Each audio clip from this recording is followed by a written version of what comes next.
गुजरात की धरती जहां हवा में इतिहास की खुशबू घुली है, जहां हर कण में किसी शूरवीर की कहानी सोई है, उसी भूमि पर कभी ऐसा सम्राट जन्मा जिसने अपनी वीरता, बुद्धिमत्ता और कर्म से इस धरती को अमर कर दिया।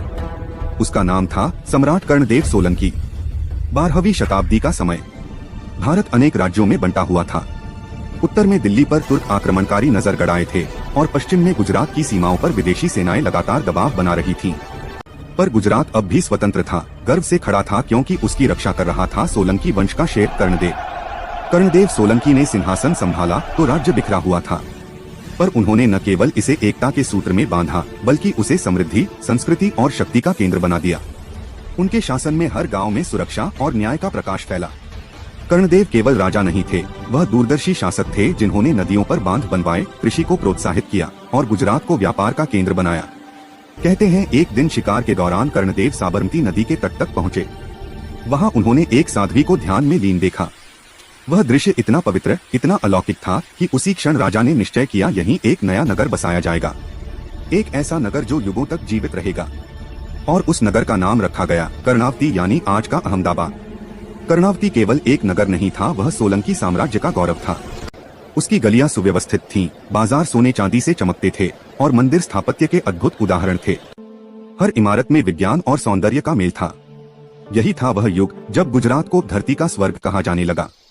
पर जैसे हर सूर्योदय के साथ अंधेरा भी चलता है, वैसे ही समृद्धि के साथ ईर्ष्या भी बढ़ी। उत्तरी सीमाओं पर अफगान आक्रमणकारी सक्रिय होने लगे। उनकी नजर गुजरात की संपन्नता पर थी। कर्णदेव ने उन्हें रोकने की शपथ ली। सेनाएं तैयार हुई। राजधानी के किलों से युद्ध के नगाड़े गूंज उठे। धरती कांप उठी। गुजरात के सिपाही रणभूमि की ओर निकल पड़े। साबरमती के किनारों पर खून की नदियां बहीं, पर कर्णदेव पीछे नहीं हटे। उन्होंने अपने सामर्थ्य से विदेशी सेनाओं को पीछे धकेल दिया। गुजरात की सीमा फिर सुरक्षित हुई। उस युद्ध के बाद लोगों ने उन्हें कहा कर्णावती का शेर। मोढेरा का सूर्य मंदिर, जो आज भी स्थापत्य का चमत्कार है, उसी स्वर्ण युग की देन था। कर्णदेव ने स्थापत्य में विज्ञान और अध्यात्म का संगम किया। गुजरात का हर कोना आज भी उस युग की गवाही देता है। कर्णदेव के बाद विदेशी आक्रमणों का दबाव बढ़ा और समय की धूल में धीरे धीरे वह स्वर्ण युग ढकता चला गया। फिर भी कर्णदेव का नाम मिटा नहीं, क्योंकि उन्होंने जो रचा वह केवल भवन नहीं थे, वह थे संस्कृति के प्रतीक, गौरव के स्तंभ। कर्णदेव सोलंकी अब इतिहास की कथा बन चुके हैं। वे हमें यह याद दिलाते हैं कि साम्राज्य मिट सकते हैं, पर संस्कृति अमर रहती है।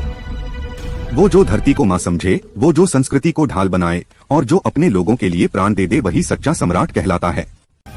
कर्णदेव सोलंकी ऐसे ही एक सम्राट थे जिनकी गाथा सदियों तक गूंजती रहेगी।